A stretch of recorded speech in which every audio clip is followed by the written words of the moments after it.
Principal হলো যে প্রথম রাকাতের তুলনা দ্বিতীয় রাকাতটা একটু ছোট করা সুন্নত। প্রথম রাকাতে যতটুকু কেরাত পড়বেন দ্বিতীয় রাকাতে কেরাতটা আরেকটু ছোট হবে, স্মল হবে, এটা সুন্নত।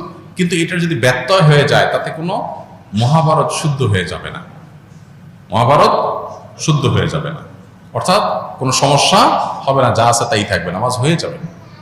বিধায় আপনার সুন্নার খেলাফ হবে, জাস্ট এইটুকু। এটাকে নিয়ে অনেক বড় করে দেখার কিছু নাই, তবে চেষ্টা করা ভালো যে প্রথম রাকাতে চাই দ্বিতীয় রাকাতটার জন্য কেরাত যেন একটু ছোট হয়, এটা নবী সাল্লাল্লাহু আলাইহি ওয়াসাল্লামের সুন্নাহ। সুন্নাহ না মানলে এটা লবণ কম হবে, তরকারি হয়ে যাবে, নামাজ হয়ে যাবে, কিন্তু এটা অনুত্তম হবে।